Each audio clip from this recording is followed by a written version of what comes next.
इस टाइप के सेट को कैसे सॉल्व करते हैं, राइट? या इसमें क्या करना क्या होता है, what do we want to do now? See, मैं सबसे पहले रीड करता हूँ आपके लिए 6 टीम्स, राइट?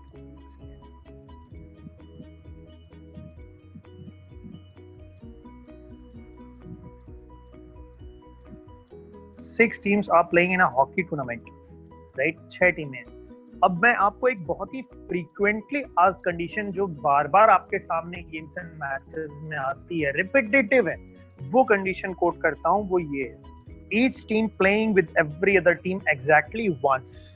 इस लाइन से पूरे सेट को क्रैक करने में हेल्प मिलती है आपको, और ये कई बार यूज होगी। जब आप रीजन आउट करेंगे तो आप कई बार सोचेंगे, अच्छा क्योंकि मैच तो एक टीम से एक ही बार हो सकता है, तो इसलिए ये रीजंस हैं, इसलिए इसका रिजल्ट ये होना चाहिए, इसलिए उसका रिजल्ट होना चाहिए। तो अगर इस लैंग्वेज पर आप गौर करें और इसको याद कर लें, इसको डीआई की थ्योरी में इंक्लूड कर लें कि गेम्स एंड मैचेस में ये बड़ी ही फ्रीक्वेंटली आस्क्ड कंडीशन है, that every team playing a match with every other team, that becomes quite very important. Now at an intermediate stage, the status is as follows.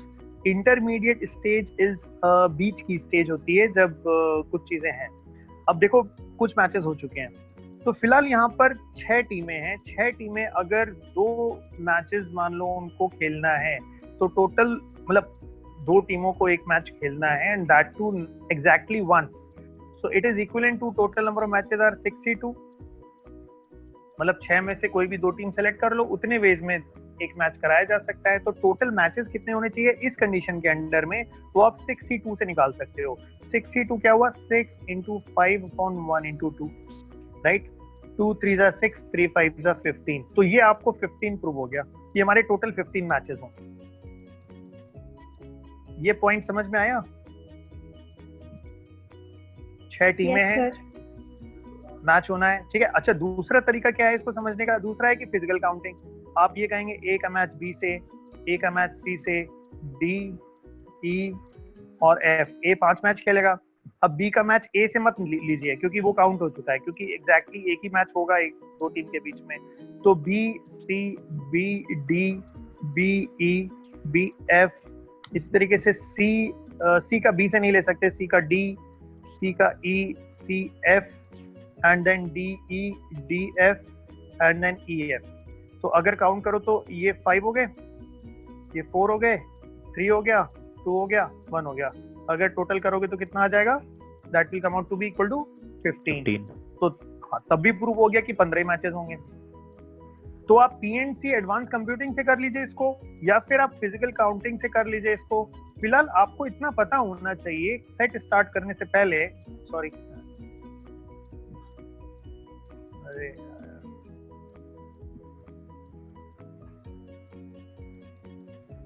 Set start होने से पहले पता होना चाहिए कि इस लाइन का मतलब ये है, ये कह रहा है कि 15 मैचेस हो सकते हैं, और दूसरे कुछ और रीजनिंग भी हमें अप्लाई करने पड़ सकते हैं इसमें, ठीक है। तो यहाँ तक हमें बात समझ में आ गई है। That's quite cool and very good. Now see, we can go for it. अब देखिए, अब यहाँ पर हम लोग को ये स्कोर बोर्ड दिया है। स्कोर बोर्ड में ये कह रहा है कि A to F जितने भी टीम्स हैं, सबने 2-2 मैचेस खेले हैं, यानी 2 6 12 12 मैचेस हुए, यानी 3 मैचेस अभी बचे हैं। Now number of matches won like 2-1-1-0-0-0, 2-1-1-0-0-0, right? A ने 2 मैच जीते हैं, B ने 1 मैच जीता है, C ने 1 मैच जीता, D, E और F इन्होंने जीता ही नहीं है। तो हुआ क्या, जब जीता नहीं है तो या तो ड्रॉ हुए हैं या फिर लॉस हुए हैं। तो लॉस फिगर यहाँ है, ड्रॉन फिगर यहाँ है। तो ए, बी और सी और डी, ये चारों ने अभी तक कोई मैच लॉस नहीं किया है, लेकिन ई और एफ ने सारे मैचेस लॉस किए हैं। इस तरीके से नंबर ऑफ मैचेस ड्रॉन जो हैं वो आपके 0, 1, 1, 2, 0 इस तरीके से हैं।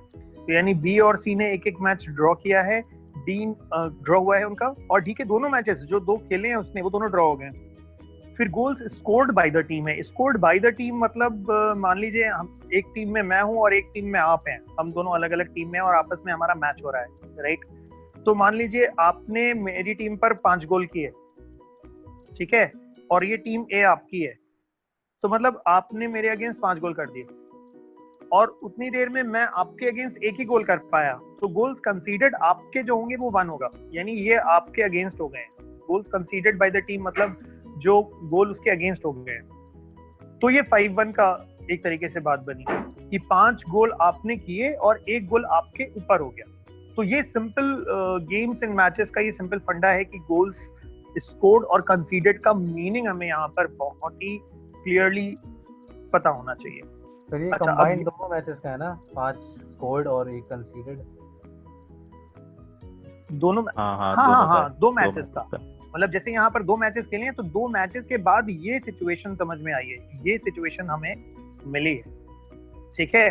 तो अब जिन बच्चों ने सॉल्व नहीं किया इस सेट को वो मेरे साथ साथ रहें और साथ साथ सोचते चलें, और हो सके तो एक स्टेप आगे चलें तो उनका सॉल्व भी होता जाएगा और वो अच्छे से मतलब समझ भी जाएंगे, पार्टिसिपेशन भी इक्वली वेल हो जाएगा उनका। अब यहाँ पर एक चीज गौर करिएगा हमेशा, यहाँ नंबर ऑफ मैचेस वॉन कितने हैं?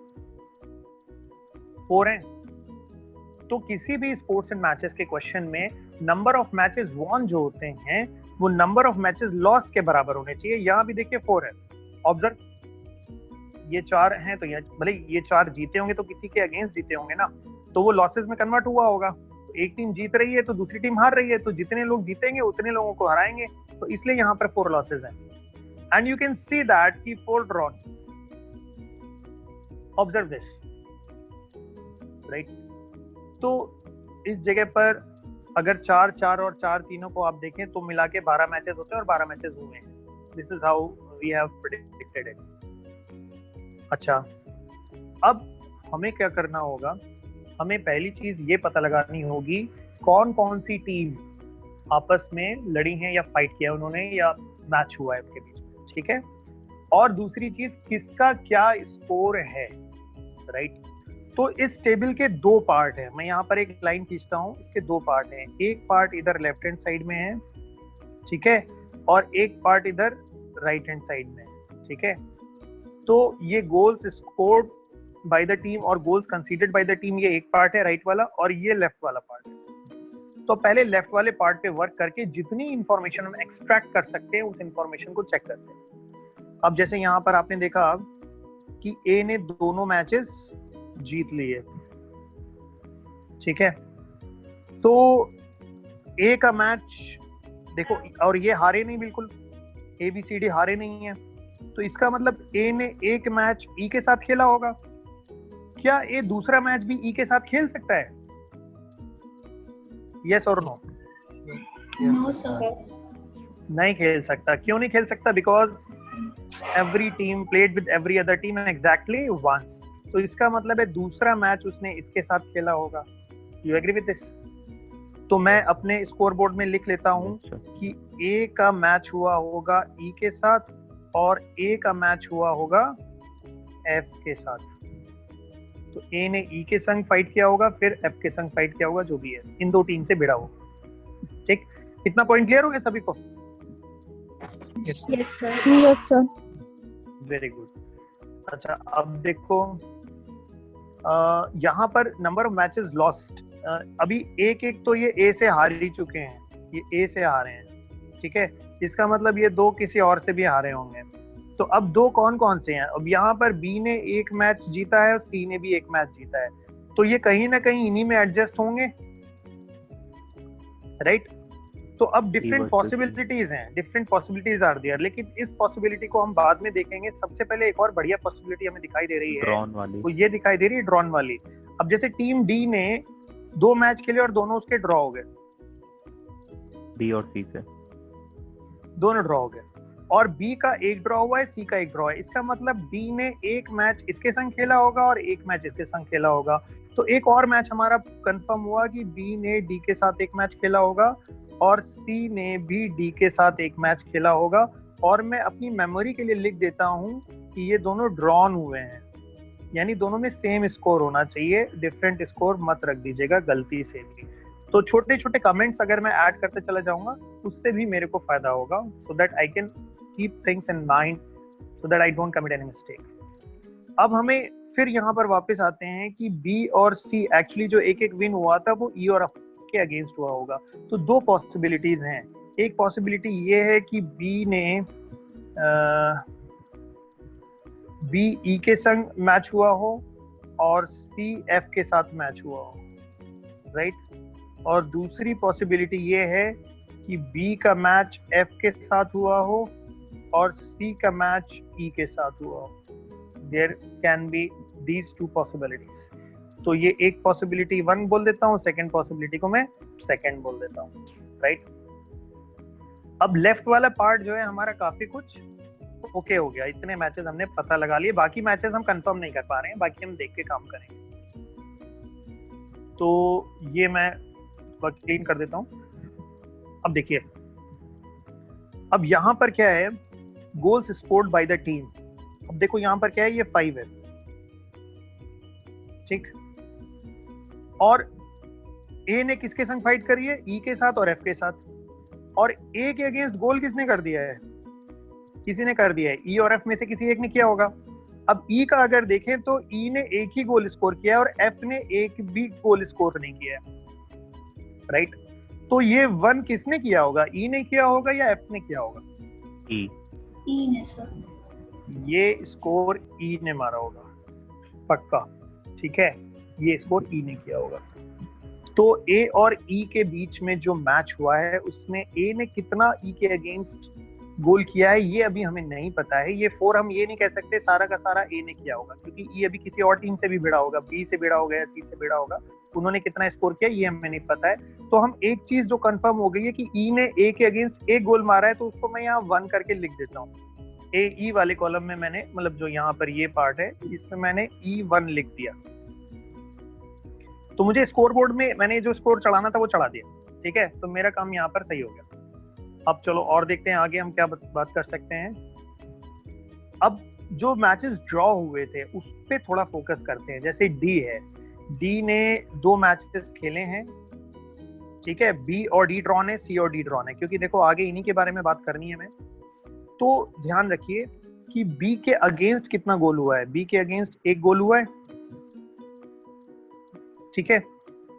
और डी अगर आप देखें तो डी का गोल स्कोर्ड 1 है, यानी इसने किसी के अगेंस्ट 1 गोल कर दिया है। तो बी या सी में से किसी के अगेंस्ट 1 गोल कर दिया है, राइट। अब सी के अगेंस्ट अगर आप देखें, सी वाले में देखें, मतलब सी और डी में मैच होगा तो सी के अगेंस्ट तो कोई भी स्कोर आप देखें नहीं हुआ है, तो यानी डी ने तो सी के अगेंस्ट कोई स्कोर ही नहीं किया होगा। तो डी ने जो ये 1 स्कोर किया है ये सी के अगेंस्ट अगर नहीं किया है तो यानी बी के अगेंस्ट किया होगा। तो ये वाला 1 ये है, ये बी के अगेंस्ट हुआ होगा। इसका मतलब डी ने जो 1 गोल मारा है वो बी के अगेंस्ट मारा है, इसलिए मैं बी डी की टेबल में 1 चढ़ा रहा हूँ। Are we getting it? अब क्योंकि ये मैच ड्रॉ हुआ है इसलिए बी का स्कोर कितना होना चाहिए? 1:1 से बी और डी ड्रॉ हुआ है, 0:0 से सी और डी। ये भी 1 होना चाहिए, right? Do we get it? ये भी 1 होना चाहिए। Is it okay to everybody? क्योंकि ये किसको समझ में नहीं आया एक बार और पूछो, मैं आई टेल यू अगेन। कहाँ पर? और साथ में रहो बिल्कुल, मतलब ध्यान इधर उधर नहीं बटना और देखते रहना जहां जहां हम जो कर सकते हैं। बताओ, पूछो। Anybody who has not understood? तो मतलब सबको समझ में आ गया जो मैंने समझाया ये पॉइंट? डी का match, what I am saying is that D का मैच बी के साथ हो रहा है, डी का मैच सी के साथ हो रहा है, ठीक है। तो हमने देखा कि डी ने, देखो 2 ही मैच खेले हैं डी ने, टोटल 2 ही मैचेस खेले हैं, राइट। और 1 मैच यानी बी के संग हो गया, 1 सी के संग हो गया। तो सी के अगेंस्ट में कोई गोल ही नहीं हुआ है, 0 है। तो दैट मींस डी ने सी के अगेंस्ट कभी कोई गोल कर ही नहीं पाया होगा। तो डी ने जो 1 गोल किया ही होगा वो किसी न किसी तरीके से बी के ही अगेंस्ट किया होगा। तो दैट इज व्हाई वो 1 जो है ये इधर डी में चला गया। अब क्योंकि मैच ड्रॉन है तो इसलिए बी को भी 1 ही स्कोर करना पड़ेगा यहाँ पर, राइट। दैट मींस क्या हम ये बोल सकते हैं सी और डी का स्कोर कितना होगा? 0:0। अब जब डी ने सी के अगेंस्ट 0 स्कोर किया है तो सी को डी के अगेंस्ट कितना स्कोर करना चाहिए? 0 ही करना चाहिए ना, तभी तो ड्रॉ होगा, isn't it? तो सी डी का स्कोर बोर्ड हो गया 0-0। That is how it is, right? Any issues till now? CD का आ गया हमारा। अब देखिए B ने 1 स्कोर किया है, ठीक है। अगर B ने 1 स्कोर किया है तो 5 को मैं ब्रेक कर देता हूँ दो पार्ट में, 1, 4 and 1. 4। 1, 4 मैंने क्यों लिखा? क्योंकि ये 1 तो D को चला जाएगा, ये 1 D के अगेंस्ट उसने स्कोर कर दिया। अब ये 4 किसके अगेंस्ट स्कोर करेगा? E और F. अब या तो ये E में जाएगा या F में जाएगा, try to understand. But now see this, अगर अब देखो ये 4 जहां भी जाएगा इकट्ठा जाएगा, मतलब ये ब्रेक नहीं होगा। मतलब हम ऐसा नहीं कह सकते कि 2 किसी टीम के अगेंस्ट और फिर 2 किसी टीम के अगेंस्ट, या एक 3 में इसको डिवाइड कर दें, ऐसा कुछ नहीं हो पाएगा। क्यों नहीं हो पाएगा? क्योंकि B ने 2 ही मैचेस खेले हैं और एक मैच का डिसीजन आ चुका है 1 अगेंस्ट D। तो दूसरा 4 अपने आप यहाँ पूरा सेटल कर दीजिए। या तो मान लो हम ये कहते हैं कि ये यहाँ जाएगा, मान लो हम कहते हैं कि ये E में जाएगा, right. But try to understand, A और E का मैच हुआ है, तो E ने 1 स्कोर किया है, तो A जीता है इस मैच में, तो A मिनिमम कुछ 2 या 2+ तो स्कोर करेगा ना, ग्रेटर देन इक्वल टू 2 तो स्कोर होगा ही होगा ना A का, ठीक है ना। So that way if we understand कि अगर A कम से कम 2 स्कोर करेगा तो ये 4 जो है टोटल B नहीं कर सकता है, A का भी कुछ इसमें हिस्सा होना चाहिए। तो यानी इस 4 को मैं यहाँ पर E के साथ नहीं ले जा सकता हूँ, इस 4 को मुझे ले जाना होगा नीचे। ये 4 यहाँ, इधर B का मैं लिख देता हूँ 4 इधर, तो ये 7 ब्रेकअप हुआ 4 में। तो यानी B ने F के अगेंस्ट गेम खेला है, और B ने F के अगेंस्ट गेम खेला है तो B ने स्कोर किया है 4 अगेंस्ट F, और F ने तो किसी के अगेंस्ट कुछ स्कोर ही नहीं किया है, तो F का स्कोर 0 हो जाएगा। So that is how it becomes 4-0। ये 4-0 हो गया। तो यानी सेकंड वाली पॉसिबिलिटी आ रही है, फर्स्ट वाली पॉसिबिलिटी नहीं आ रही है, इसको मैं भूल जाऊं या इसको मैं हटा दूं। तो जो पॉसिबिलिटी नहीं है उसको मैं हटा देता हूं, और हमारी ये पॉसिबिलिटी एकदम क्लियर हो गई है। A और F का भी स्कोर कार्ड 4-0 है। अब यहाँ पर ये देखिए आप लोग सर बाकी, हाँ सर ये B और F वाला ब्रेकअप मतलब ये नहीं समझ में आया, B और F का जो गोल स्कोर बोर्ड है। अच्छा, ये समझ में आया कि B यहाँ पर नहीं जा सकता, B can not go here. नहीं सर, ये नहीं समझ में आया। अच्छा देखो, ये टीम E का स्कोर बोर्ड है, ठीक है। और टीम E जो है, इसने कितने गोल किए हैं? इसने 1 ही गोल किया है, तो वो इसने A के अगेंस्ट किया है, वो हमने यहाँ लिख दिया है, ये लेफ्ट हैंड साइड में, राइट। और E के अगेंस्ट कितने गोल हुए हैं? 4 गोल हुए हैं, ठीक है। तो ये चारों गोल क्या केवल B के होंगे? क्योंकि B का 1 गोल तो उसने उसके अगेंस्ट किया हुआ है, D के अगेंस्ट, राइट। ये वाला स्कोर बोर्ड देखो, B ने 5 में से 1 जो है B का D को चला गया, ठीक है। तो 4 बचे, ठीक है, 4 और लेफ्ट। तो क्या ये 4 मैं पूरे इसमें रख दूं? No sir. क्यों? सर इसमें A का भी तो होगा सर। हाँ वही चीज है, वही पॉइंट, A का भी होगा। तो ये 4 मैं इधर जब नहीं ले जा सकता हूँ, तो B या तो 2 पॉसिबिलिटीज लिखी थी ना, B या तो E से फाइट करेगा, तो ये पॉसिबिलिटी कट गई। तो B F से फाइट करेगा, यही एक पॉसिबिलिटी बची है। इसका मतलब B ने ये 4 स्कोर जो किया होगा, ये F के अगेंस्ट किया होगा। तो जो F के अगेंस्ट 7 गोल हुए हैं, उसमें से 4 गोल किसकी वजह से हैं? B की वजह से हैं। ये मैंने यहाँ पर लिखा। अभी 3 गोल और बचे हैं, 3 गोल और बचे हैं, तो देखते हैं किसकी वजह से होते हैं वो, ठीक है। यस। अब ये क्लियर हो गया? Yes sir. वेरी गुड, बहुत अच्छा हुआ आपने जो पूछा, और एकदम क्लियरली आपने बात करी, मुझे बहुत अच्छा लगा। I really appreciate this thing. अच्छा ठीक है, तो अब देखो इसका मतलब ये है C का मैच E से हुआ होगा, इसका मतलब एक C का किससे हुआ है? D से हो गया, ये हमने देख लिया। अब C और E के मैच में, अब C ने तो D के अगेंस्ट कुछ नहीं स्कोर किया, लेकिन C का जो गोल स्कोर ये है वो 2 है। किसी और कलर से लिखता हूँ इसको, रेड कलर से नहीं, रेड कलर से मैं ग्रीन कलर से लिखता हूँ। ये 2 है, ये देख रहे हो C का। तो जब C D में 2 का स्कोर नहीं हुआ है, तो C ने E के अगेंस्ट 2 का स्कोर किया होगा, तो यानी ये 2 रहा होगा। और E ने खाली 1 ही गोल स्कोर किया है, वो भी A के अगेंस्ट, तो यानी C के अगेंस्ट तो कुछ स्कोर ही नहीं किया होगा, तो इनका स्कोर बोर्ड 2-0 हो गया, राइट। तो दैट मीन्स सी ने अगर ई के अगेंस्ट 2 स्कोर किया है तो ये 4 का ब्रेकअप ये हो गया कि सी ने 2 गोल मार दिए होंगे ई के अगेंस्ट। तो this is what is the score board. तो C2 हो गया, और बचा हुआ 2 जो है वो किसकी वजह से आ रहा होगा, वो ए की वजह से आ रहा होगा, क्योंकि ए को 2 स्कोर करना जरूरी है यहाँ पर जीतने के लिए ई के अगेंस्ट। ये ग्रीन वाला इसी से कनेक्टेड है। तो ए स्कोर बोर्ड हो गया 2-1 और C2 हो गया। इसका मतलब ए का 5 है टोटल, और इसमें से 2 जो है उसने ई के अगेंस्ट स्कोर किया है, तो एफ के अगेंस्ट उसने टोटल कितना स्कोर कर लिया होगा, 3। तो 2 3 5 उसका बैलेंस हो गया। तो ए की वजह से यहाँ पर 3 आए, and 4 + 3 can give you 7, right. तो ए एफ स्कोर बोर्ड क्या हो गया, ए ने एफ के अगेंस्ट 3 स्कोर किया, एफ ने 0 किया होगा क्योंकि एफ ने कोई गोल नहीं स्कोर किया। इसी तरीके से सी का स्कोर बोर्ड आ गया, बी एफ का स्कोर बोर्ड आ गया। Do we get it? Yes sir. Any issues बताओ, देखो। और ये सेट क्रैक हो गया, ठीक है। देखो मैं ये नहीं कह रहा हूँ कि ये सेट इजी है, अगर इजी होता तो मैं इतना डिस्कस नहीं करता, है ना, आप लोग खुद ही कर लेते।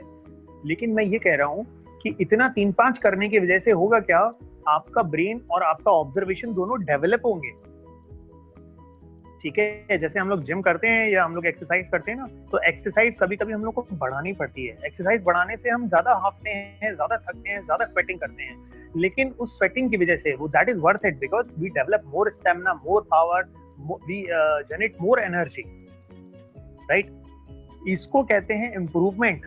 आप आगे बढ़ रहे हो तो हर एक इम्प्रूवमेंट में एक छोटा सा पेन आपको लेना पड़ता है, and that if you have taken that pain right now, अगर अभी आपने उस पेन को कंसिडर किया है अपने लिए और वो पेनफुल प्रोसेस के थ्रू आपने इसको समझ लिया है, सो means you would have improved.